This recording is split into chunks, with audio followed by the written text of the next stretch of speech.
आप सभी को हमारे चैनल पे नमस्कार। आज हम आप लोगों के लिए इतिहास के महामैराथन वीडियो लेके आए हैं, तो आप लोग हमारे चैनल पे बने रहेंगे और वीडियो के लास्ट तक ज़रूर देखेंगे। इसमें एक से एक इम्पोर्टेंट क्वेश्चन हम आप लोगों के लिए लेके आए हुए हैं, तो आप लोग बने हुए रहेंगे। अगर नए हैं हमारे चैनल पे तो चैनल को सब्सक्राइब कर लीजिएगा। वीडियो लाइक नहीं किए हैं तो वीडियो को लाइक कर दीजिएगा, और जाते समय वीडियो अगर अच्छा लगा या कैसा लगा आप लोग ज़रूर कमेंट कीजिएगा। आज का पहला क्वेश्चन है, प्राचीन भारत के इतिहास से क्वेश्चन है कि सिंधु सभ्यता संबंधित है, तो ये आपको आर्ध ऐतिहासिक युग से संबंधित है। अगला जो क्वेश्चन है वो है कि कौन सी सभ्यता सिंधु घाटी सभ्यता के समकालीन मानी जाती है, तो इसका जो है आंसर हो जाएगा मेसोपोटामिया सभ्यता। कौन सी सभ्यता सिंधु घाटी सभ्यता के समकालीन मानी जाती है, तो मेसोपोटामिया सभ्यता को मानी जाती है। अगला क्वेश्चन है कि हड़प्पा सभ्यता की खोज किसने की थी, तो हड़प्पा सभ्यता का खोज दयाराम साहनी ने किया था।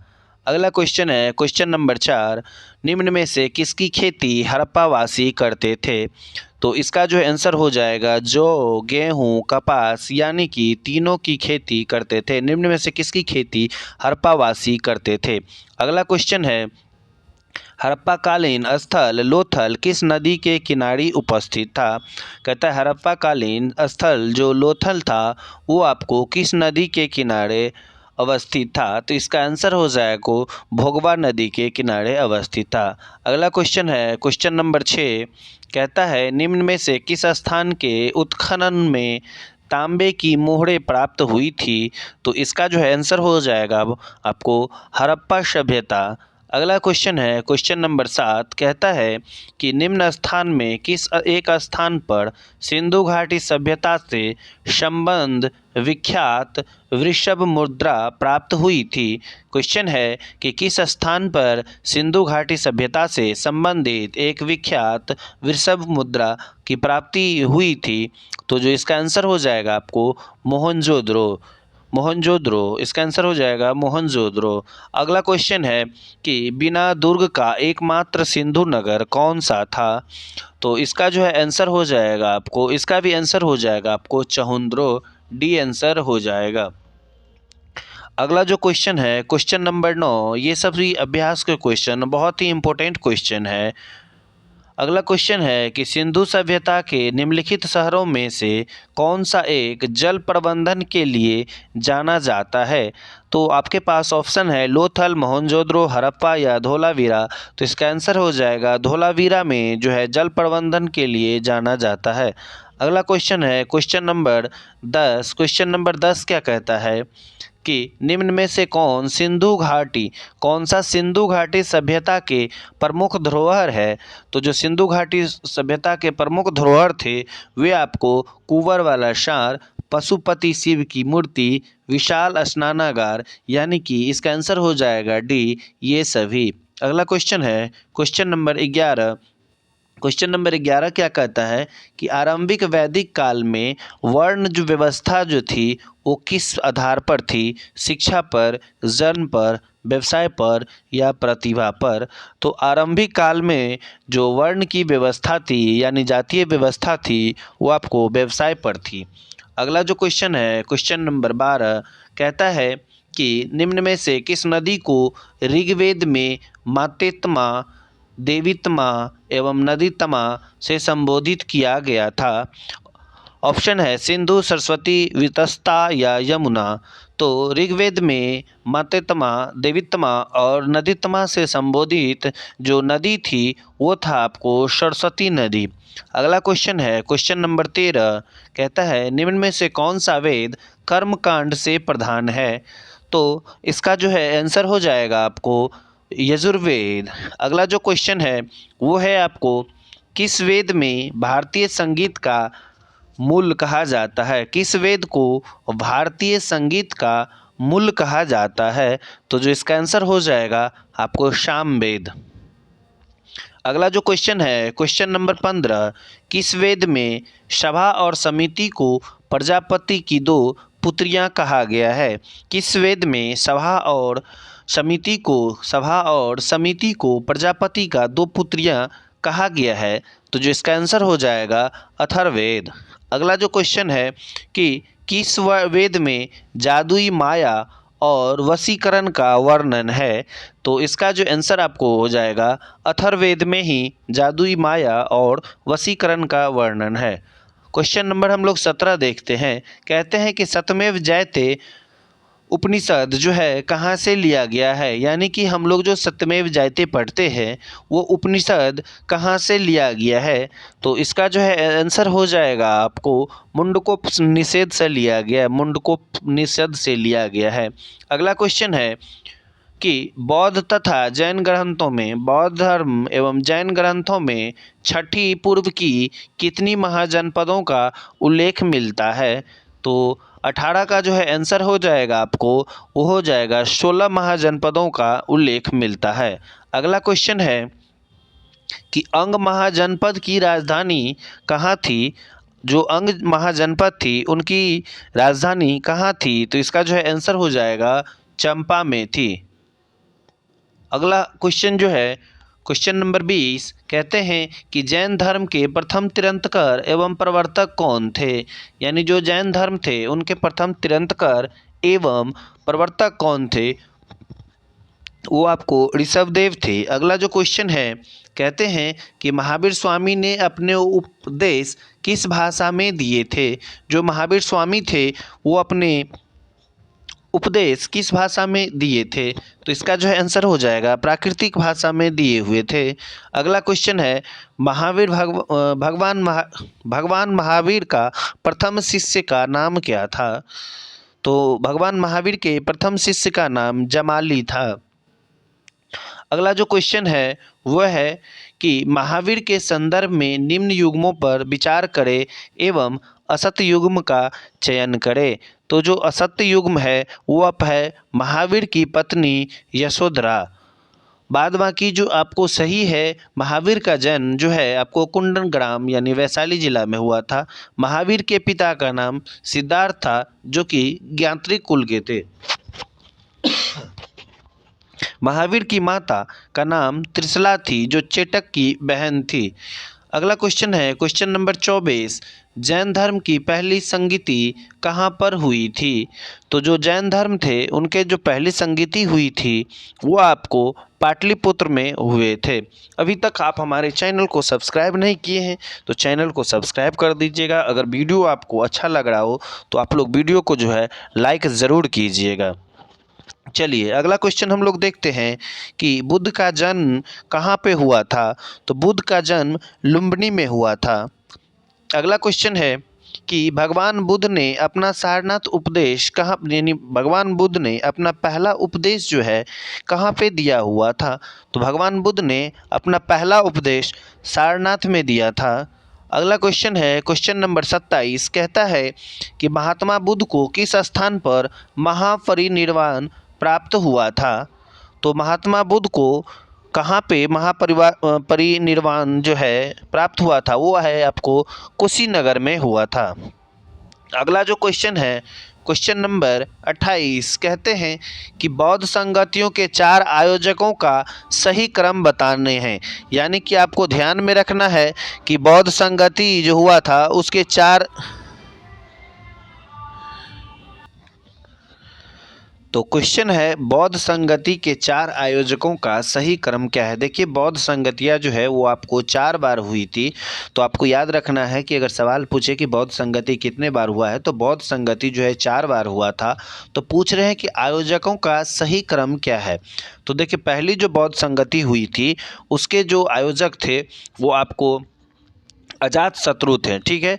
दूसरी जो बौद्ध संगति हुई थे उसके जो आयोजक थे वो कालाशोक थे। उसके बाद तीसरा अशोक थे और चौथा जो है आपको कनिष्क सिद्ध थे।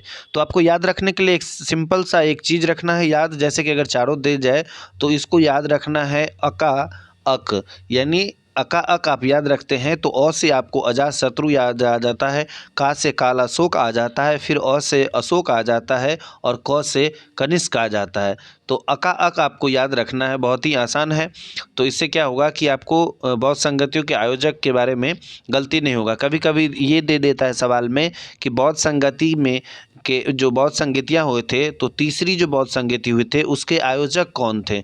तो आपको पता है कि अजा अक हम लोग क्या है अका अक्र याद रखेंगे। तो पहली, दूसरी, तो तीसरी में अ से आता है, तो यानी कि अ से अशोक होगा, न कि अजातशत्रु होगा। तो ऐसे आप लोग याद रख सकते हैं।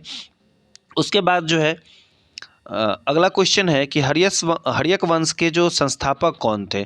तो हर्यक वंश के जो संस्थापक थे वो आपको बिंबिसार थे। बहुत ही आसान क्वेश्चन और बहुत ही इंपॉर्टेंट क्वेश्चन है। सभी एग्जामों में बार बार जो है रिपीटेड क्वेश्चन है कि हर्यक वंश के संस्थापक कौन थे? तो आपको बिंबिसार थे। चलिए अगला क्वेश्चन देखते हैं। क्वेश्चन नंबर 30 है कि पाटलिपुत्र की स्थापना किस शासक ने की थी?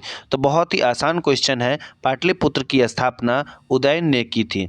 अगला जो क्वेश्चन है, क्वेश्चन नंबर 31 कहता है कि निम्न में से सिकंदर का समकालीन कौन था? यानी कौन से ऐसे व्यक्ति थे जो सिकंदर के समय में थे? तो ये जो आपको घनानंद है वो आपको सिकंदर के समकालीन थे। अगला जो क्वेश्चन है, क्वेश्चन नंबर 32 कहता है कौटिल्य प्रधानमंत्री थे। यानी कौटिल्य जो थे वो किनके प्रधानमंत्री थे? तो ये जो है आपको चंद्रगुप्त मौर्य के प्रधानमंत्री थे। अगला जो क्वेश्चन है वो है कि पाटलिपुत्र में स्थित चंद्रगुप्त मौर्य का महल किससे बना हुआ है? एक पाटलिपुत्र में चंद्रगुप्त मौर्य का जो महल बना हुआ है वो पूछ रहा है कि किससे बना हुआ है, तो वो आपको याद रखना है कि वो लकड़ी का बना हुआ महल है। अगला क्वेश्चन है क्वेश्चन नंबर 34 कहते हैं कि मौर्य प्रशासन में राजस्व संग्रह का अधिकारी कौन था? तो जो मौर्य प्रशासन में राजस्व यानी कि पैसे की जो संग्रह करने वाले का अधिकारी क्या था? तो वो आपको समाहर्ता कहलाता था। क्या कहलाता था? समाहर्ता कहलाता था। अगला क्वेश्चन है कि किस मौर्य शासक को अमित्रघात भी कहा जाता है? यानी कौन से ऐसे शासक थे जिसको अमित्रघात कहते हैं? तो आपको आंसर हो जाएगा बिंदुसार को अमित्रघात भी कहा जाता है। अगला क्वेश्चन है कि मौर्य साम्राज्य में जो प्रचलित मुद्रा थी उसका क्या नाम था? मौर्य साम्राज्य जो थे उस समय जो प्रचलित मुद्रा जो मौर्यों का था वो क्या था? तो इसका जो आंसर हो जाएगा पन। मौर्य साम्राज्य में प्रचलित मुद्रा का नाम क्या था? पन था। अगला जो क्वेश्चन है वो है कि मेगास्थनीज के अनुसार, किसके अनुसार? मेगास्थनीज के अनुसार जो पाटलिपुत्र नगर एक समिति द्वारा शासित था, इस समिति में जो कितने सदस्य थे? तो इस समिति में जो है आपको जो है 30 सदस्य हुआ करते थे। कितने सदस्य? 30 सदस्य हुआ करते थे। अगला क्वेश्चन है कि अशोक के जो शिलालेख हैं, अशोक के अभिलेख और ब्राह्मणी लिपि को सर्वप्रथम किसके द्वारा पढ़ा गया? बहुत बार एग्जाम में पूछा जाता है कि अशोक के अभिलेख को सर्वप्रथम किसने पढ़ा, लेकिन इसमें एक और चीज़ जो दिया है कि अशोक के अभिलेख और ब्राह्मणी लिपि को सर्वप्रथम किसके द्वारा पढ़ा गया था? तो इसका जो आंसर हो जाएगा जेम्स प्रिंसिप के द्वारा जो है पढ़ा गया था। अगला जो क्वेश्चन है वो है क्वेश्चन नंबर 29 क्या कहता है देखते हैं। 39 अशोक ने किस बौद्ध साधु को, यानी किसने? अशोक ने किस बौद्ध साधु को से प्रभावित होकर बौद्ध धर्म को अपना लिया था? कहने का मतलब है कि अशोक जो है बौद्ध धर्म जो अपनाया था, तो कौन से ऐसे बौद्ध साधु थे जिससे वो प्रभावित हुए थे? तो इसका जो है आंसर हो जाएगा आपको, वह था उपगुप्त नाम के एक बौद्ध साधु थे। ठीक है। अगला जो क्वेश्चन है क्वेश्चन नंबर 40, क्वेश्चन नंबर 40 कहते हैं कि मौर्य वंश के बाद किस शासक वंश का उदय हुआ था? जब मौर्य वंश थे तो उसके बाद कौन से शासक जो है शासन करने लगे थे? तो इसका जो है आंसर हो जाएगा शुंग वंश। शुंग वंश किस वंश का शासन हो गया था? शुंग वंश का शासन हुआ था। अगला क्वेश्चन है कि निम्न में से किस शासक ने सबसे पहले सोने का सिक्के जारी किया था? यानी कि जो शासक आपके पास 4 ऑप्शन दिए हुए हैं उसमें से कौन से ऐसे शासक थे जो सबसे पहले सोने का सिक्का जारी किया था? तो जो इसका आंसर हो जाएगा हिंद यवन ने जो है सबसे पहले सोने का सिक्का जो है जारी किया था। अगला क्वेश्चन है कि कनिष्क ने किस वर्ष शक संवत की शुरुआत की थी? तो देखिए एक और क्वेश्चन आता है कि शक संवत की शुरुआत किसने किया था? तो शक संवत की शुरुआत किसने? कनिष्क ने किया था। तो इसमें ईस्वी पूछा जा रहा है कि कब किया गया था? तो ये 78 ईस्वी में किया गया था। अगला जो क्वेश्चन है कि निम्नलिखित में से कौन कनिष्क के दरबार में सुभूषित थे? क्वेश्चन है कि निम्न में से कौन कनिष्क के दरबार में सुभूषित थे? ऑप्शन ए हर्षघोष, चरक, नागार्जुन या ये सभी? तो जिसका आंसर हो जाएगा ये सभी। क्वेश्चन है कि निम्न में से कौन कनिष्क के दरबार में सुभूषित थे? अश्वघोष, नागार्जुन, चरक? तो इसका आंसर हो जाएगा ये सभी। अगला जो क्वेश्चन है, चरक संहिता नामक पुस्तक का नाम है चरक संहिता नामक पुस्तक किस विषय से संबंधित है? बहुत बार पूछा जाता है कि चरक संहिता नामक पुस्तक किस विषय से संबंधित है, तो ये आपको चिकित्सा से संबंधित है। अगला क्वेश्चन है कि गुप्त वंश का संस्थापक जो है कौन था? तो गुप्त वंश के जो संस्थापक थे वो आपको श्रीगुप्त थे। चलिए अगला क्वेश्चन है कि भारत का नेपोलियन किसे कहा जाता है? बहुत ही इंपॉर्टेंट क्वेश्चन, भारत का नेपोलियन किसे कहा जाता है? तो समुद्रगुप्त को भारत का नेपोलियन कहा जाता है। अगला क्वेश्चन है कि कुमार संभव क्या है? कुमार संभव महाकाव्य किस कवि ने लिखा था? ये महाकाव्य है कुमार संभव। तो इस महाकाव्य को किस कवि ने लिखा था? तो जो इसका आंसर हो जाएगा कालिदास ने कुमार संभव महाकाव्य लिखा था। अगला क्वेश्चन है कि पर्णदत्त को किसने सौराष्ट्र का प्रांतपति बनाया था? तो एक सवाल और पूछा जाता है कि सौराष्ट्र का प्रांतपति को किसने बनाया था? तो प्राणदत्त ने। और किसको बनाया था? तो इसका जो है आंसर हो जाएगा स्कंदगुप्त को। प्राणदत्त को किसने सौराष्ट्र का प्रांतपति बनाया था? तो स्कंदगुप्त ने बनाया था। अगला जो क्वेश्चन है वो है आपको कि गुप्तकालीन बौद्ध शिक्षा का, जो गुप्त काल के समय में बौद्ध शिक्षा का महान केंद्र कहाँ हुआ करता था? तो इसका जो आंसर हो जाएगा नालंदा जो है बौद्ध शिक्षा का एक महान केंद्र किसके शासनकाल में? तो गुप्तकालीन शासनकाल में हुआ करता था। अगला जो क्वेश्चन है कि हर्षवर्धन ने अपनी राजधानी कहाँ बनाई थी? तो जो हर्षवर्धन थे उन्होंने अपनी राजधानी थानेश्वर बनाई थी। अगला क्वेश्चन है कि हर्षचरित्र की रचना किसने की थी? तो हर्षचरित्र के जो लेखक थे वो आपको बाणभट्ट थे।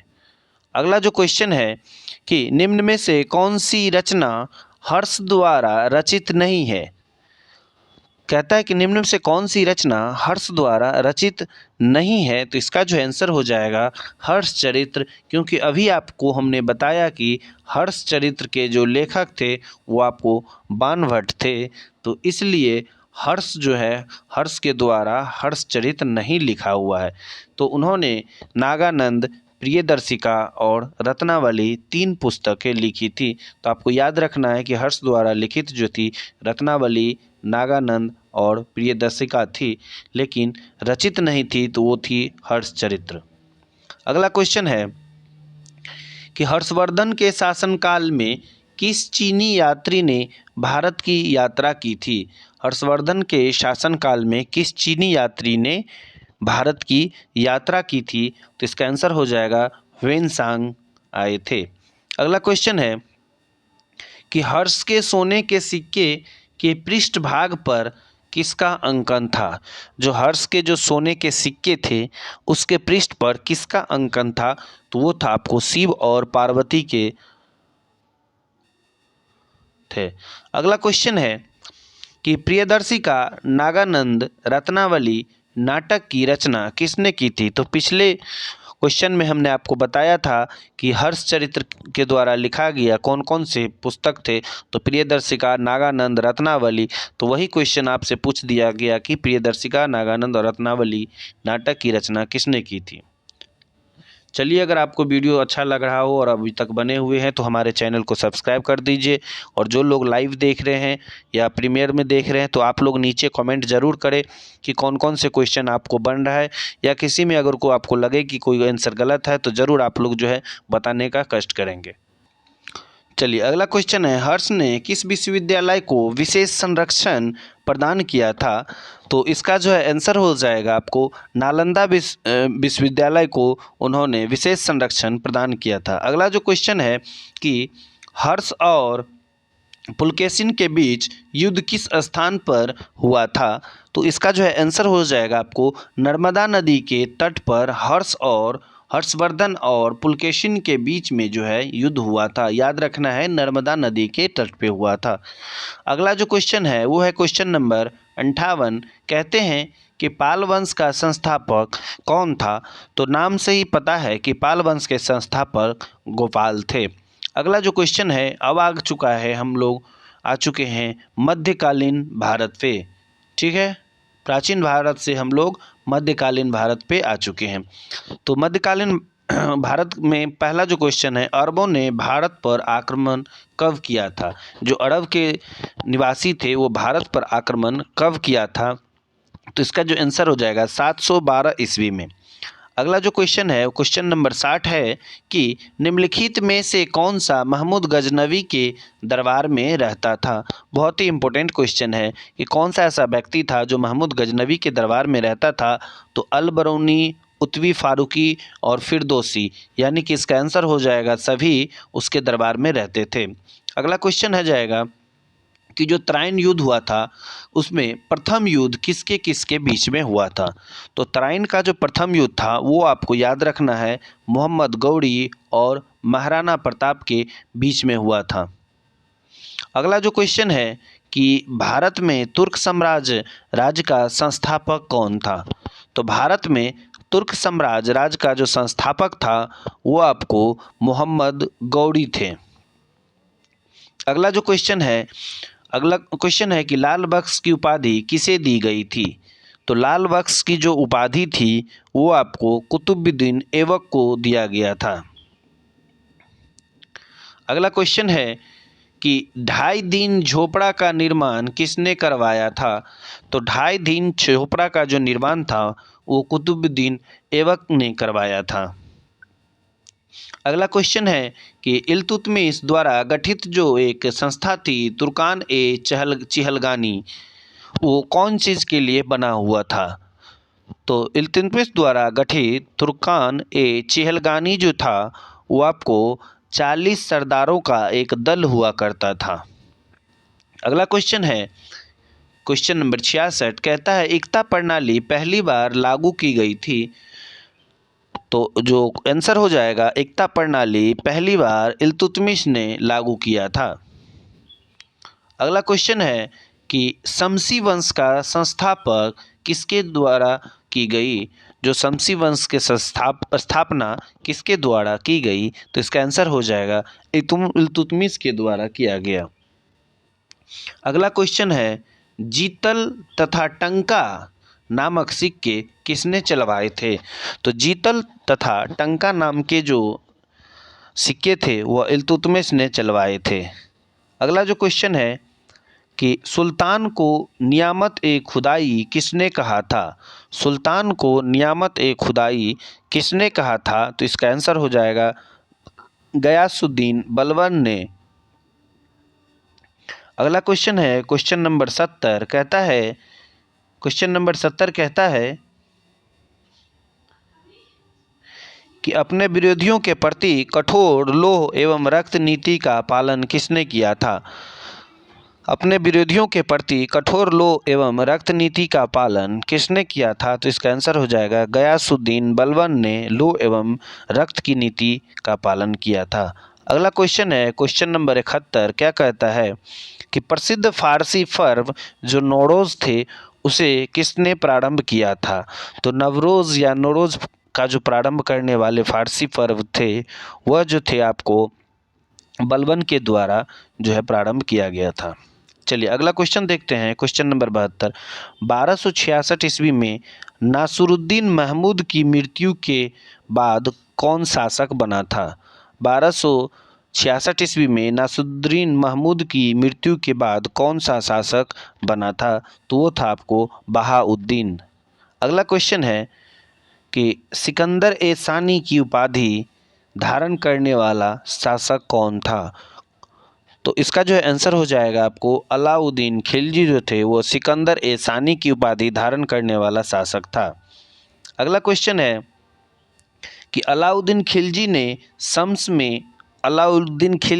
खम्स में सुल्तान का हिस्सा 1/4 भाग के स्थान पर बढ़ाकर कितना कर दिया था? तो अलाउद्दीन खिलजी ने खम्स में सुल्तान का हिस्सा 1/4 भाग के स्थान पर बढ़ाकर जो है आपको 3/4 कर दिया था। अगला जो क्वेश्चन है क्वेश्चन नंबर 75 कहता है कि अलाउद्दीन खिलजी ने दीवान मुख्तराज की स्थापना की, यह संबंधित था किससे? अलाउद्दीन खिलजी ने दीवान ए मुख्तराज की स्थापना की, यह संबंध था, तो इसका जो है आंसर हो जाएगा राजस्व विभाग से। अगला क्वेश्चन है क्वेश्चन नंबर 76 सितार और तबले के आविष्कार का श्रेय किसे दिया जाता है? तो सितार और तबले का जो है आविष्कार अमीर खुसरो को दिया जाता है। अगला क्वेश्चन है बरीद और मुन्हियन संबंधित थे किससे? बरीद और मुन्हियन संबंधित थे किससे? तो यह आपको गुप्तचर विभाग से संबंधित थे। अगला क्वेश्चन है कि तुगलक वंश का संस्थापक कौन था? तो तुगलक वंश के जो संस्थापक थे वो आपको गयासुद्दीन तुगलक हैं। और आज सरस्वती पूजा हो रहा है, बगल उगल में इतना साउंड डीजे बज रहा है, मुझे तो लगता है कि कहीं मेरे इतना मेहनत करने के बाद कॉपीराइट ना हो जाए। तो आप लोगों से निवेदन है कि आप लोग जो है थोड़ा सा अगर वीडियो अच्छा लगता हो तो लाइक कर दीजिएगा, एक अच्छा सा कमेंट कर दीजिएगा। मैं पिछले वीडियो पे देख रहा हूँ कि आप लोग कमेंट नहीं कर रहे हैं।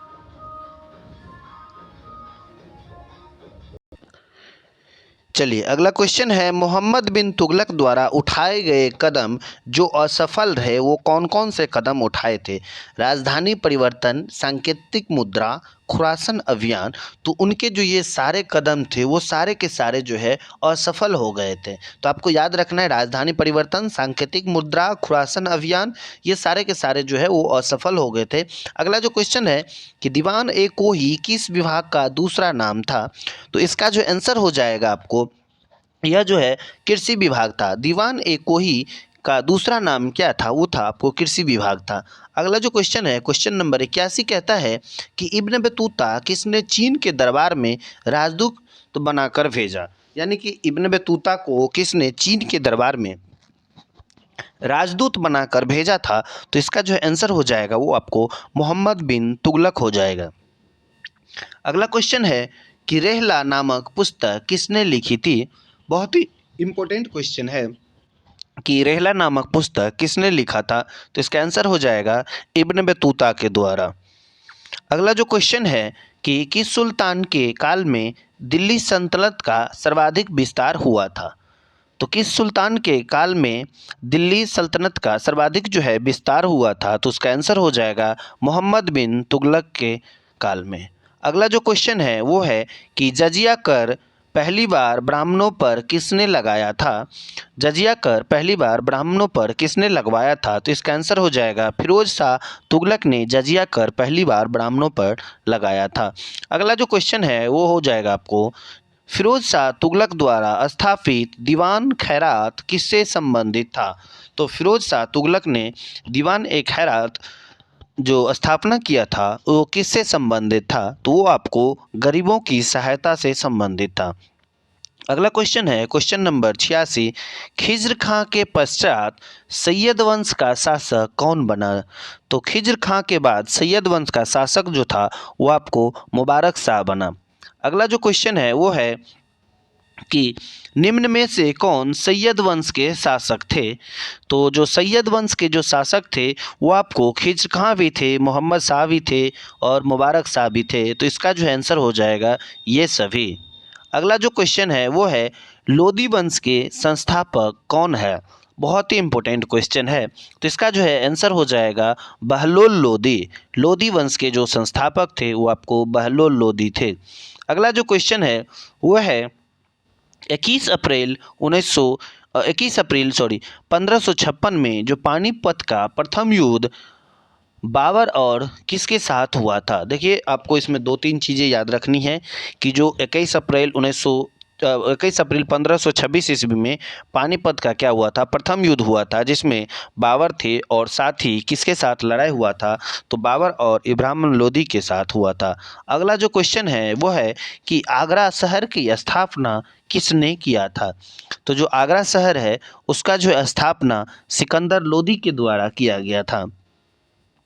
अगला क्वेश्चन है कि विजयनगर साम्राज्य की स्थापना किसने की थी।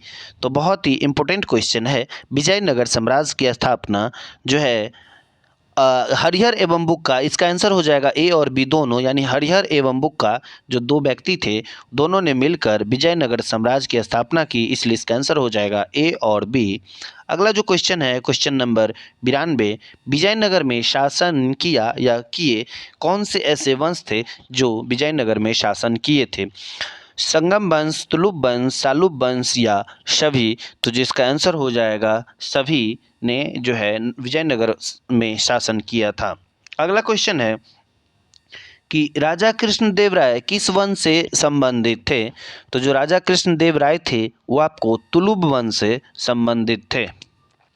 अगला क्वेश्चन है कि पुर्तगाल का यात्री नूनीज किसके दरबार में आया था। एक पुर्तगाली व्यक्ति थे नूनीज, जो मलिका खर्जुन के दरबार में आए हुए थे। अगला क्वेश्चन है अब्दुल रज्जाक 1442 ईस्वी में अपनी यात्रा के दौरान किसके दरबार में आया था। यानी कि अब्दुल रज्जाक जो है 1442 ईस्वी में भारत आया था, तो वो किसके दरबार में आया हुआ था। तो इसका आंसर हो जाएगा देव राय द्वितीय के दरबार में आया था। अगला क्वेश्चन है कि जो कुतुब शाही थे 1812 ईस्वी में किस राज्य से संबंधित रखते हैं। तो कुतुब शाही 1812 ईस्वी किस राज्य से संबंधित रखते हैं। तो इसका जो है आंसर हो जाएगा आपको गोलकुंडा राज्य से संबंधित रखते हैं। अगला क्वेश्चन है कि सर्वप्रथम तोप एवं बंदूक का प्रयोग करने वाला शासक कौन था। सर्वप्रथम तोप एवं बंदूक का प्रयोग करने वाला शासक कौन था। तो इसका आंसर हो जाएगा बाबर। अगला क्वेश्चन है कि खानवा का युद्ध 1527 में बाबर ने किसके साथ लड़ा था। तो खानवा का युद्ध 1527 में बाबर ने जो है राणा सांगा के साथ लड़ा था। अगला क्वेश्चन है हुमायूं नामा किसकी रचना है। बहुत ही इंपॉर्टेंट क्वेश्चन ये भी है, हुमायूं नामा किसकी रचना है। तो ये जो है आपको गुलबदन बेगम की है। अगला क्वेश्चन है कि अकबर का दरबारी इतिहासकार कौन था। जो अकबर के दरबार में इतिहासकार थे उसका नाम क्या था। तो उसका नाम अबुल फजल थे। अगला क्वेश्चन है कि राजा मान सिंह किस राज्य से संबंध रखते हैं। जो राजा मान सिंह थे वो किस राज्य से संबंध रखते थे। तो इसका आंसर हो जाएगा आम्बेर राज्य से रखते थे। अगला क्वेश्चन है सूची 1 और सूची 2 को सुमेलित करना है कि कौन सा किसके साथ क्या हुआ था। तो इसका जो है आपको आंसर हो जाएगा, एक सेकंड, इसमें कूट भी दिया हुआ है और नीचे कूट दिया हुआ है। चलिए, तो आपको यहाँ पे देखना है कि पानीपत का प्रथम युद्ध जो है 1526 ईस्वी में किसके किसके बीच में हुआ था। तो आपको यहाँ पे ऑप्शन दिया हुआ है, आपको आगे 4 ऑप्शन दिया हुआ है, तो यहीं से हम लोग पता कर लेंगे। तो जो पानीपत का जो है प्रथम युद्ध जो है आपको बाबर और इब्राहिम लोदी के बीच में हुआ था, तो हो जाएगा आपको ए का आपको 2 हो जाएगा। दूसरा है खानवा का युद्ध किसके किसके बीच में हुआ था। तो ये बाबर और राणा सांगा के बीच में हुआ था, तो यानी ए का 2 और बी का 1। तो पहले हम देखते हैं, तो इसका आंसर हमको लगता है बी हो जाएगा और आप ऐसे ही मिला लीजिएगा। चलिए, अब हम लोग देखते हैं कि पानीपत का प्रथम युद्ध 1526 ईस्वी बाबर एवं इब्राहिम लोदी के बीच में, खानवा का युद्ध जो है बाबर एवं राणा सांगा के बीच, चंदेरी का युद्ध आपको इसमें एकदम सामने है बाबर और मेदिनी राय, और घाघरा का युद्ध बाबर एवं अफगान सेना के बीच में हुआ था। और एक सवाल और पूछते हैं कि बाबर ने 4 लड़ाइयाँ कब लड़ी थी। तो 1526 ईस्वी, 27 ईस्वी, 28 ईस्वी और 29 ईस्वी। और इसको हम लोग याद करने का एक तरीका है पान खा चल घर। देखिए 4 युद्ध जो हैं आपको 1526 में हुआ था, ये 27 में हुआ था, ये 28 में हुआ था, ये 29 में हुआ था। तो आपको याद रखना है पान यानी पानीपत, खा चल घर। तो ये हो गया पानीपत, खानवा, चंदेरी और घाघरा। अगला जो क्वेश्चन है वो है क्वेश्चन नंबर 103, कहता है कि निम्नलिखित युग्मों में से कौन एक सही सुमेलित नहीं है। तो इसमें चार जो है दिया हुआ है, जिसमें एक जो है सही सुमेलित नहीं है। तो हम यहाँ पे देख सकते हैं जहांगीर जो है धर्मत का युद्ध लड़ा था, ये जो है आपको गलत है। बाबर चंदेरी का युद्ध हुआ था, हुमायूं चौसा का युद्ध हुआ था, शेरशाह मरवार का युद्ध हुआ था, लेकिन जहांगीर और धर्मत का युद्ध नहीं हुआ था। चलिए अगला क्वेश्चन है, हम लोग देखते हैं कि औरंगजेब ने जजिया कर कब लागू किया था। बहुत ही आसान और सभी एग्जाम में पूछने वाले क्वेश्चन। तो 1679 ईस्वी में औरंगजेब ने जजिया कर जो है लगाया था। अगला जो क्वेश्चन है हम लोग देखते हैं कि किस मुगल शासक को जिंदा पीर कहा जाता है। किस मुगल शासक को जिंदा पीर कहा जाता है। तो इसका आंसर हो जाएगा औरंगजेब को जिंदा पीर कहा जाता है। अगला जो क्वेश्चन है, क्वेश्चन नंबर 106, शिवाजी का राज्याभिषेक कहाँ पे हुआ था। तो इसका आंसर हो जाएगा रायगढ़ में हुआ था। अगला क्वेश्चन है कि शिवाजी के राजनीतिक गुरु एवं संरक्षक कौन थे। अब हम बात करेंगे शिवाजी के राजनीतिक गुरु एवं संरक्षक के। तो उसके संरक्षक और राजगुरु जो थे वो आपको दादाजी कोंडदेव थे। अगला जो क्वेश्चन है कि शिवाजी सबसे अधिक किससे प्रभावित होते थे। मीराबाई, जीजाबाई, चांदीबाई या हजरत महल से। तो जो शिवाजी थे वो सबसे ज़्यादा जीजाबाई से प्रभावित थे। अगला जो क्वेश्चन है, क्वेश्चन नंबर 109, कहता है शिवाजी का अंतिम सैन्य अभियान क्या था। जो शिवाजी थे उनके अंतिम सैन्य अभियान क्या थे, वो था कर्नाटक अभियान। अगला क्वेश्चन है, क्वेश्चन नंबर 110, क्या कहता है देखते हैं। कहता है कि शिवाजी मुगलों की कैद से भागने के समय कौन से नगर में कैद थे। कहता है शिवाजी मुगलों की कैद से भागने के समय कौन से नगर में कैद थे। तो इसका आंसर हो जाएगा वो आपको आगरा नगर में कैद थे। अगला जो क्वेश्चन है कि नाना साहब के नाम से कौन पेशवा प्रसिद्ध रहा। जो नाना साहब के नाम से कौन से पेशवा जो है प्रसिद्ध रहा, तो वो था बालाजी बाजीराव। अगला जो क्वेश्चन है, क्वेश्चन नंबर 12, निम्न में से किस मराठा साम्राज्य का द्वितीय संस्थापक माना जाता है। यानी कि मराठा साम्राज्य का द्वितीय संस्थापक किसे माना जाता है। तो वो है बालाजी विश्वनाथ को माना जाता है। अगला क्वेश्चन है कि मराठा प्रशासन में पागा क्या कहलाता था। तो मराठा साम्राज्य में पागा जो था वो आपको राज्य आश्रित सैनिक कहा जाता था। अगला क्वेश्चन है आधुनिक भारत। अब हम लोग आधुनिक भारत में आ चुके हैं। प्राचीन भारत, मध्यकालीन भारत खत्म हो चुका है। अब हम लोग आधुनिक काल का इतिहास देखते हैं और बहुत सारे इंपॉर्टेंट क्वेश्चन को हम लोग देखते हैं। अगला क्वेश्चन है कि किस मुगल सम्राट के काल में इंग्लिश ईस्ट इंडिया कंपनी ने भारत में सर्वप्रथम कारखाना स्थापित किया था। तो इसका जो है आंसर हो जाएगा आपको जहांगीर ने मुगल का मतलब कहता है कि किस मुगल सम्राट के काल में इंग्लिश ईस्ट इंडिया कंपनी ने भारत में सर्वप्रथम कारखाना स्थापित किया था, वो था आपको जहांगीर। अगला जो क्वेश्चन है वो है भारत तक समुद्री मार्ग की खोज किसके द्वारा की गई थी। तो बहुत ही आसान क्वेश्चन है, पुर्तगालियों द्वारा भारत तक समुद्री मार्ग की खोज की गई थी। अगला क्वेश्चन है कि पुर्तगाली उपनिवेश का प्रथम वायसराय भारत में कौन था हुआ। यानी कि पुर्तगाली उपनिवेश का प्रथम वायसराय भारत में कौन हुआ था। तो वो था अल्मीडा। अगला क्वेश्चन है ब्रिटिश ईस्ट इंडिया कंपनी की स्थापना कब हुई थी। तो ब्रिटिश ईस्ट इंडिया कंपनी की स्थापना जो है आपको 1600 ईस्वी में हुआ था। अगला क्वेश्चन है भारत में ईस्ट इंडिया कंपनी का पहला गवर्नर जनरल कौन था। भारत में ईस्ट इंडिया कंपनी का पहला गवर्नर जनरल कौन था, वो था वारेन हेस्टिंग्स। अगला क्वेश्चन है कि फ्रांसीसियों का प्राचीनतम कारखाना कहाँ स्थापित हुआ था। तो फ्रांसीसियों का प्राचीनतम कारखाना कहाँ स्थापित हुआ था। तो जिसका आंसर हो जाएगा पांडिचेरी। अगला क्वेश्चन है भारत में पहली मुद्रण मशीन की स्थापना किसने की थी।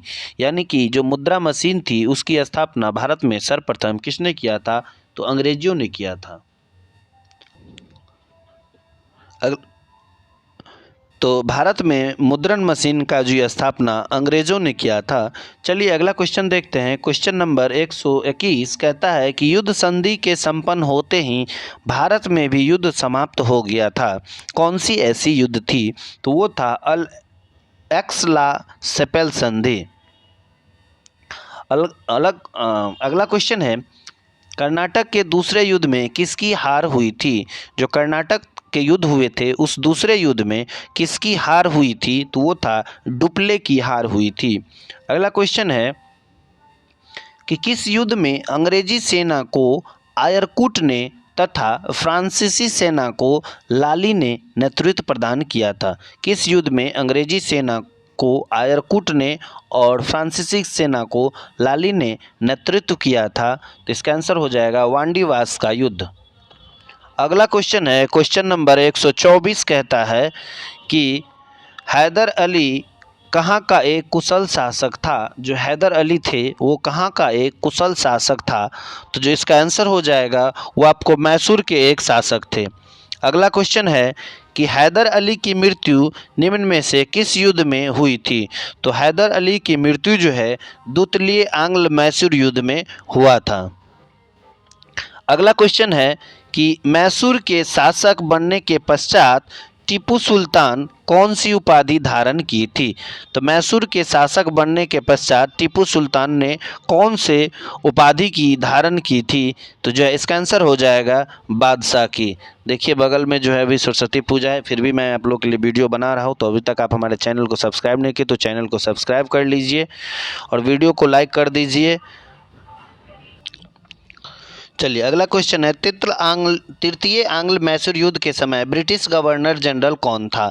तो तृतीय आंग्ल मैसूर युद्ध के समय जो ब्रिटिश गवर्नर जनरल थे वो आपको लॉर्ड कैनिस थे, कॉर्नवालिस थे, लॉर्ड कॉर्नवालिस थे, लॉर्ड कैनिस नहीं, लॉर्ड कॉर्नवालिस थे।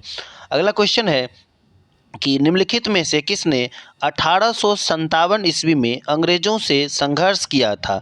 तो 1857 में आपको इस चारों में से बताना है कि अंग्रेज से संघर्ष करने वाले व्यक्ति कौन थे। तो आपको शहादत खान थे, सआदत खान थे।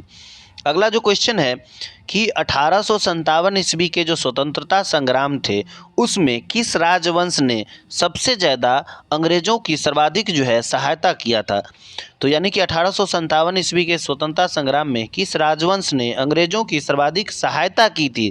देखिए बात यहाँ सहायता की हुई है, लड़ाई की नहीं हुई है।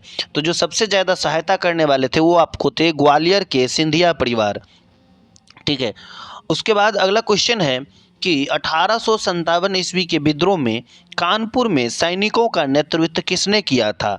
तो 1857 ईस्वी में कानपुर में जो है सैनिकों का विद्रोह नेतृत्व जो है नाना साहब ने किया हुआ था। तो आपको याद रखना पड़ेगा कि कानपुर से जो थे वो आपको नाना साहब जो है नेतृत्व कर रहे थे। कब? 1857 के विद्रोह के समय में। अगला जो क्वेश्चन है वो है कि 1857 के समय मुगल बादशाह बहादुर शाह द्वितीय को किस स्थान पर निर्वासित जीवन व्यतीत करना पड़ा? यानी कि 1857 के विद्रोह में जो मुगल बादशाह थे बहादुर शाह को किस स्थान पर निर्वासित जीवन जो है आपको व्यतीत करना पड़ा? तो इसका आंसर हो जाएगा रंगून में। अगला जो क्वेश्चन था वो है क्वेश्चन नंबर 132 कहता है कि 1857 के विद्रोह का बिहार में 15 जुलाई 1857 से 20 जनवरी 1858 तक का केंद्र जो था या मुख्यालय था वो आपको कहाँ पर था? तो इसका जो आंसर हो जाएगा वो आपको जगदीशपुर में था। और अगला जो क्वेश्चन है कि 1857 के प्रथम स्वाधीनता संग्राम के स्वतंत्रता सेनानियों में जो महक पड़ी थी का उपनाम क्या था? कहता है कि 1857 के प्रथम स्वतंत्रता संग्राम के स्वतंत्रता सेनानियों में महक पड़ी का उपनाम क्या था? तो इसका जो नाम था वो आपको हजरत महल। अगला क्वेश्चन है कि 1857 की क्रांति के निम्नलिखित नेताओं में किसका वास्तविक नाम रामचंद्र पांडुरंग था? बहुत ही आसान क्वेश्चन है।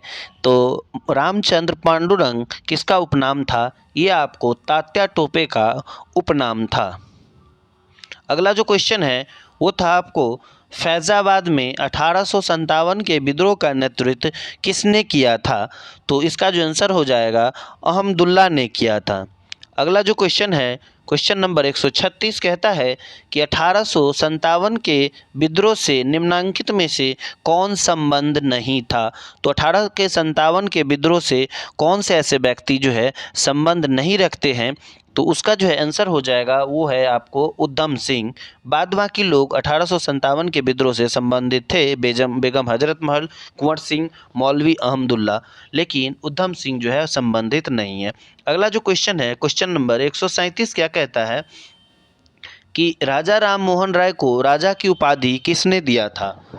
तो इसका जो है आपको सही आंसर हो जाएगा वो हो जाएगा अकबर द्वितीय ने। तो राजा राम मोहन राय को राजा की उपाधि किसने दिया था? अकबर द्वितीय ने दिया था। अगला क्वेश्चन हो जाएगा राजा राम मोहन राय द्वारा स्थापित प्रथम संस्था कौन सी थी? तो राजा राम मोहन राय द्वारा प्रथम जो संस्था थी वो थी आपको आत्मीय सभा थी।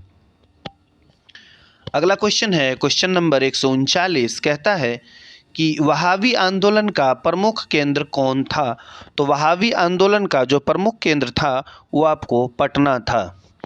अगला क्वेश्चन है क्वेश्चन नंबर 140 क्या कहता है कि निम्नलिखित में से किसने हिंदू विधवा पुनर्विवाह अधिनियम का प्रारूप तैयार किया था?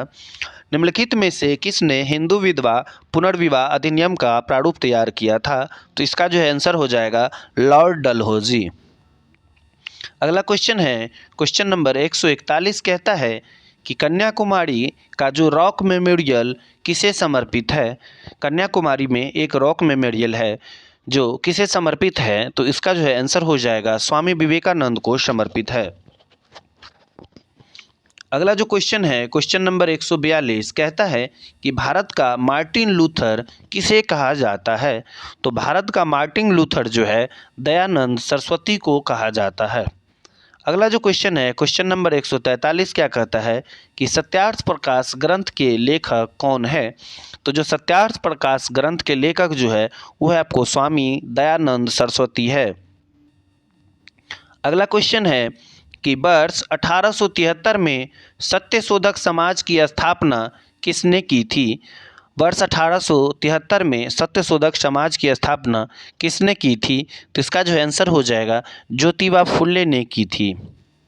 अगला क्वेश्चन है 145 निम्नलिखित में से किसे जो है बंगाल का शेर कहा जाता है? तो बंगाल का शेर जो है लॉर्ड वेलेस्ली को कहा जाता है। अगला जो क्वेश्चन है भारत में जनगणना की शुरुआत किसके शासनकाल में हुई थी? तो जो जनगणना की शुरुआत हुआ था वो भारत में किसके काल में हुआ था? तो इसका आंसर हो जाएगा लॉर्ड मेयो के काल में हुआ था। अगला जो क्वेश्चन है निम्नलिखित में से किस पर ब्रिटिश संसद द्वारा महाभियोग चलाया गया था? यानी कौन से ऐसे व्यक्ति थे जिस पे ब्रिटिश संसद द्वारा महाभियोग चलाया गया था? तो वो थे आपको वारेन हेस्टिंग्स पर। अगला क्वेश्चन है कि किस वायसराय की हत्या कहता है कि किस वायसराय की हत्या अंडमान निकोबार द्वीप समूह में जब वे भ्रमण पर थे तो एक दंडित अपराधी द्वारा कर दी गई थी?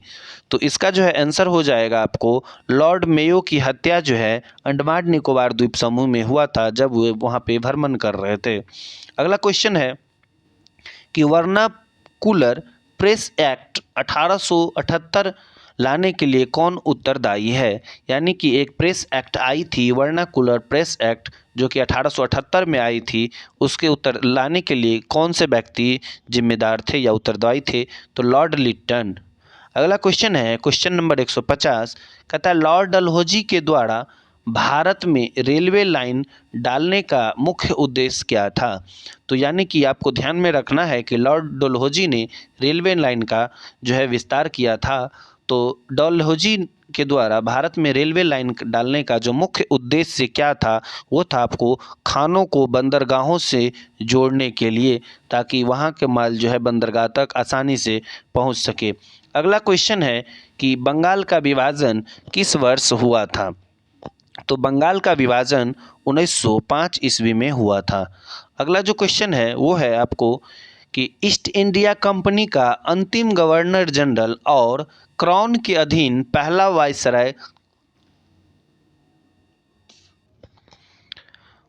वाइसराय था। यानी कि हम लोग फिर से एक बार क्वेश्चन पढ़ेंगे। ईस्ट इंडिया कंपनी का अंतिम गवर्नर जनरल और क्राउन के अधीन पहला वाइसराय कौन थे? तो इसका आंसर हो जाएगा लॉर्ड कैनिंग थे। अगला जो क्वेश्चन है, क्वेश्चन नंबर 153 कहता है कि भारत में स्थानीय स्वशासन को किसने प्रोत्साहित किया था? तो क्वेश्चन है कि भारत में जो स्थानीय स्वशासन था उसको प्रोत्साहित करने वाले कौन से व्यक्ति थे? तो इसका जो आंसर हो जाएगा लॉर्ड रिपन। अगला क्वेश्चन है कि भारतीय राष्ट्रीय कांग्रेस की पहली बैठक कहाँ पर हुई थी? तो भारतीय राष्ट्रीय कांग्रेस की जो पहली बैठक हुई थी वो आपको मुंबई में हुई थी।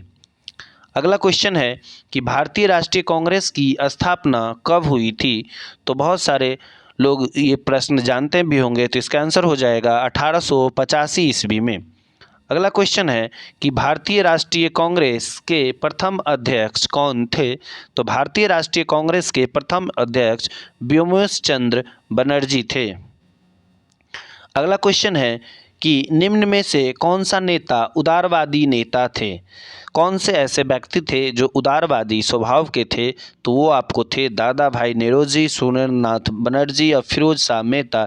ये सभी व्यक्ति जो थे आपको उदारवादी कांग्रेसी नेता थे। तो इसका आंसर हो जाएगा डी। सवाल है कि इसमें उदारवादी कांग्रेसी नेता नहीं थे। तो अभी हम आपको पिछले सवाल में बताए हैं कि इसमें से कौन से व्यक्ति उदारवादी कांग्रेसी नेता थे, और इसमें पूछ रहा है कि नहीं थे। तो दादा भाई नौरोजी, सुरेंद्रनाथ बनर्जी और फिरोज शाह। दादा भाई नौरोजी, फिरोज शाह और सुरेंद्रनाथ बनर्जी ये सब जो है कांग्रेसी नेता थे। तो आपको बिपिन चंद्र पाल जो थे वो आपको उदारवादी कांग्रेस नेता नहीं थे। अगला क्वेश्चन है कि निम्नलिखित में गर्मपंथी कौन नेता थे? तो सबसे गर्मपंथी नेता जो थे वो आपको बाल गंगाधर तिलक थे। अगला क्वेश्चन है क्वेश्चन नंबर 160, जो बंगाल विभाजन के समय भारत के गवर्नर जनरल कौन थे? जब बंगाल विभाजन हुआ था उस समय भारत के गवर्नर जनरल लॉर्ड कर्जन थे। अभी हम आपको बताए थे कि बंगाल विभाजन 1905 ईस्वी में हुआ था और उस समय जो थे लॉर्ड कर्जन जो है गवर्नर जनरल थे। अगला क्वेश्चन है अखिल भारतीय कांग्रेस की प्रथम महिला अध्यक्ष कौन बनी थी? तो इसका जो है आंसर हो जाएगा आपको एनी बेसेंट, की अखिल भारतीय कांग्रेस की प्रथम महिला बनने वाली एनी बेसेंट थी। अगला क्वेश्चन है कि सर्वप्रथम स्वराज शब्द का प्रयोग किसने किया था? तो सर्वप्रथम स्वराज शब्द का प्रयोग बाल गंगाधर तिलक ने किया था। अगला क्वेश्चन है कि काकोरी डकैती घटना के नायक कौन थे? तो काकोरी डकैती घटना के नायक जो थे वो आपको राम प्रसाद बिस्मिल थे। अगला क्वेश्चन है कि जेल में भूख हड़ताल के कारण जिस स्वतंत्रता सेनानी की मृत्यु हुई वह कौन व्यक्ति थे? तो बहुत ही आसान और इम्पोर्टेंट क्वेश्चन, वो थे आपको जतिन दास। किस स्वतंत्रता सेनानी का जो है जेल में जो है मृत्यु हो गई थी, वो भी भूख हड़ताल के कारण, तो वो थे आपको जतिन दास। अगला क्वेश्चन है कि इंडिया होम रूल सोसाइटी जैसी क्रांतिकारी संस्था की स्थापना कहाँ की गई थी? इंडिया होम रूल सोसाइटी जैसी क्रांतिकारी संस्था की स्थापना कहाँ की गई थी? तो इसका जो आंसर हो जाएगा आपको लंदन में किया गया था। अगला जो क्वेश्चन है कि महात्मा गांधी ने वर्ष 1915 में सत्याग्रह आश्रम की स्थापना कहाँ पे किया था? तो इसका आंसर हो जाएगा आपको अहमदाबाद में किया था। अगला क्वेश्चन है कि महात्मा गांधी द्वारा संचालित पहला किसान आंदोलन कौन सा था? महात्मा गांधी द्वारा संचालित पहला किसान आंदोलन कौन सा था? तो इसका जो है आंसर हो जाएगा चंपारण आंदोलन था। अगला जो क्वेश्चन है कि गांधी जी के साथ नमक सत्याग्रह का नेतृत्व किसने किया था? गांधी जी के साथ नमक सत्याग्रह का नेतृत्व किसने किया था? तो ये थे आपको सरोजनी नायडू।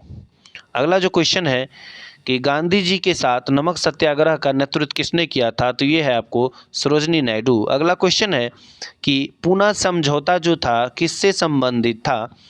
तो पूना समझौता जो है वो आपको दलित वर्ग से संबंधित था। अगला जो क्वेश्चन है वो है कि निम्न में से कौन कैबिनेट मिशन से संबंधित थे।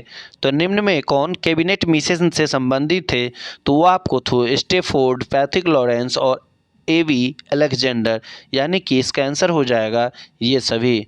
अगला जो क्वेश्चन है वो है कि खेड़ा सत्याग्रह का नेतृत्व किसने किया था। तो खेड़ा सत्याग्रह का नेतृत्व महात्मा गांधी ने किया था। अगर आप लोग अभी तक हमारे चैनल को सब्सक्राइब नहीं किया तो आप लोग चैनल को सब्सक्राइब करके देख लीजिएगा बेल आइकन बजता है कि नहीं। ऐसा ना कि आप सब्सक्राइब किए हुए हैं तो फिर से अनसब्सक्राइब कर दीजिएगा। मैं रिक्वेस्ट चाहूँगा आप लोगों से कि वीडियो को ज़्यादा से ज़्यादा शेयर कीजिए। अभी कोई अर्निंग हमारे चैनल पे नहीं हो रही है, तो आप लोगों का जो है लाइक, सब्सक्राइब और जो शेयर है वही हमारे लिए मोटिवेट का काम करती है। तो मैं चाहूँगा कि आप लोग जो है लाइक करते हुए जाएंगे, ताकि मुझे भी लगा कि आप लोगों को जो मैं वीडियो जो क्वेश्चन प्रोवाइड कर रहा हूँ कहीं ना कहीं अच्छा है। चलिए, खेड़ा सत्याग्रह का नेतृत्व किसने किया था, तो इसका आंसर हो जाएगा महात्मा गांधी ने किया था। अगला क्वेश्चन है कि अखिल भारतीय किसान सभा का गठन हुआ था। तो अखिल भारतीय किसान सभा का गठन वर्ष 1936 ईस्वी में हुआ था। अगला क्वेश्चन है कि निम्न में से कौन अवध किसान सभा से संबंधित थे। तो अवध किसान सभा से संबंधित जो व्यक्ति थे वो आपको बाबा रामचंद्र थे। अगला जो क्वेश्चन है वो है कि अखिल भारतीय किसान सभा की अध्यक्षता किसने की थी। तो अखिल भारतीय किसान सभा की अध्यक्षता स्वामी सहजानंद ने किया था। अगला जो क्वेश्चन है 175, सन्यासी विद्रोह कौन सा क्षेत्र प्रभावित नहीं था। तो सन्यासी विद्रोह से आपको असम प्रभावित नहीं था, बंगाल और बिहार जो है प्रभावित थे, लेकिन असम आपको प्रभावित नहीं थे। अगला क्वेश्चन है कि अहोम विद्रोह से प्रभावित क्षेत्र कौन सा था। देखिए, दो क्वेश्चन है, एक था आपको सन्यासी विद्रोह से प्रभावित क्षेत्र नहीं है, तो जो क्षेत्र नहीं थे वो थे आपको असम, बिहार और बंगाल प्रभावित थे, लेकिन अहोम विद्रोह से प्रभावित क्षेत्र जो है कौन सा नहीं है, तो ये आपको असम है। देखिए, साइड में काम चल रहा है, फिर भी मैं आप लोगों के लिए वीडियो बना रहा हूँ, तो थोड़ा सा आवाज़ अगर प्रॉब्लम होगा तो कोई दिक्कत नहीं, आप लोग आंसर देख के भी समझ सकते हैं। कि निम्न में से कौन पाइक विद्रोह से संबंधित थे, तो वह था बक्सी जगबंधु। अगला क्वेश्चन है कि रंपा विद्रोह भारत के किस राज्य में हुआ था। तो रंपा विद्रोह भारत के आंध्र प्रदेश में हुआ था। अगला क्वेश्चन है कि मोपला विद्रोह कब हुआ था। तो जो इसका आंसर हो जाएगा मोपला विद्रोह वर्ष 1921 ईस्वी में हुआ था। अगला क्वेश्चन है कि इंडिया मीन्स फ्रीडम पत्र के संपादक कौन थे। बहुत ही आसान क्वेश्चन है और इम्पोर्टेंट क्वेश्चन भी है। तो इंडिया मीन्स फ्रीडम के जो पत्र के संपादक थे वो आपको मौलाना आज़ाद थे। अगला क्वेश्चन है कि इंडियन मिरर पत्र के संपादक कौन थे। तो इंडियन मिरर पत्र के जो संपादक थे वो आपको देवेंद्र नाथ टैगोर थे। अगला क्वेश्चन है कि निम्नलिखित में से भारतेंदु हरिश्चंद्र की रचना कौन सी है। तो बहुत ही इम्पोर्टेंट क्वेश्चन है, हरिश्चंद्र की जो रचना थी वो आपको थी भारत दुर्दशा। अगला क्वेश्चन है कि संवाद कौमुदी के लेखक कौन है। तो संवाद कौमुदी के लेखक राजा राम मोहन राय है। अगला क्वेश्चन है हरिजन पत्रिका के संपादक या लेखक कौन थे। तो ये आपको महात्मा गांधी थे। अगला क्वेश्चन है कि नील दर्पण के लेखक कौन थे। देखिए, नील दर्पण के लेखक कौन थे, तो ये आपको दीनबंधु मित्र थे। अगला क्वेश्चन है कि दादा भाई नेरोजी द्वारा संपादित जो पत्र है वो कौन सा पत्र है। तो दादा भाई नेरोजी ने राष्ट्र गुफ्तार पत्र जो है को संपादित किए थे। एक बहुत ही बार नारा आता है, स्वराज मेरा जन्मसिद्ध अधिकार है। एक नारा है, स्वराज मेरा जन्मसिद्ध अधिकार है और मैं इसे लेकर ही रहूँगा। यह किसने कहा था। तो ये जो थे आपको बाल गंगाधर तिलक ने कहे थे। अगला क्वेश्चन है कला एवं संस्कृति से। तो पहला क्वेश्चन है कि गुरु केलुचरण महापात्र किस नृत्य शैली में निपुण थे। कलाकृति है कि गुरु कैलुचरण महापात्र किस शैली से निपुण थे। तो इसका आंसर हो जाएगा वो ओडिसी नृत्य से निपुण थे। अगला क्वेश्चन है कि निम्नलिखित में किस नृत्य का शास्त्रीय रूप कौन सा है। निम्नलिखित में से नृत्य का शास्त्रीय रूप कौन सा है, तो ये जो है मणिपुर एक शास्त्रीय नृत्य है। अगला क्वेश्चन है कि यक्षगान किस राज्य की प्रमुख नृत्य है, तो ये जो है आपको कर्नाटक की प्रमुख नृत्य है। अगला क्वेश्चन है कि ठुमरी गायिका गिरजा देवी किससे संबंधित है, तो यह आपको बनारस घराने से संबंधित है। अगला क्वेश्चन है निम्नलिखित में से किस एक राज्य में छाव नृत्य प्रचलित नहीं है। प्रचलित नहीं है तो ये आपको उड़ीसा में प्रचलित नहीं है, लेकिन छऊ नृत्य जो है आपको झारखंड, बंगाल और छत्तीसगढ़ में बहुत प्रचलित है, लेकिन ये उड़ीसा में प्रचलित नहीं है। अगला जो क्वेश्चन है कि पंडवानी गायन विद्या किस राज्य के लोकगीतों से संबंधित है, तो पंडवानी जो है वो आपको छत्तीसगढ़ लोकगीतों से संबंधित है। अगला जो क्वेश्चन है वो है भारत का प्राचीनतम संगीत यंत्र कौन सा है, यानी कि भारत में सबसे पहले प्राचीन संगीत यंत्र जो है वो आपको बीना है। अगला क्वेश्चन है कि निम्नलिखित में से तंत्रीवाद कौन सा है, तो इसमें जो है तंत्रीवाद जो है वो आपको संतूर को तंत्रीवाद भी कहा जाता है। अगला क्वेश्चन है कि कंदारिया महादेव मंदिर भारत के किस राज्य में अवस्थित है। बहुत ही इम्पोर्टेंट क्वेश्चन है कि कंदारिया महादेव मंदिर भारत के किस राज्य में अवस्थित है, तो इसका जो आंसर हो जाएगा मध्य प्रदेश हो जाएगा। और अगला क्वेश्चन है कि तंजौर का जो प्रसिद्ध वृद्धेश्वर मंदिर है वो किस वास्तु शैली से निर्मित है, तो इसका आंसर हो जाएगा द्रविड़ शैली से निर्मित है। और ये आज का लास्ट क्वेश्चन था। तो हम आप लोगों के लिए 197 प्रश्न जो कि आपको प्राचीन भारत, मध्यकालीन भारत और उत्तर भारत से लेके आधुनिक भारत से लेके जो भी कलाकृति थी सभी को हमने जो है एक वीडियो में जो भी इम्पोर्टेंट क्वेश्चन था उसको बनाने का काम किया। तो अभी तक आप हमारे चैनल पे बने हुए हैं तो हमारे चैनल पे जो है चैनल को सब्सक्राइब कर लीजिए, वीडियो को लाइक कर दीजिए, अपने दोस्तों को शेयर कर दीजिए और एक प्यारा सा कमेंट में अपना नाम ज़रूर मेंशन कर दीजिएगा।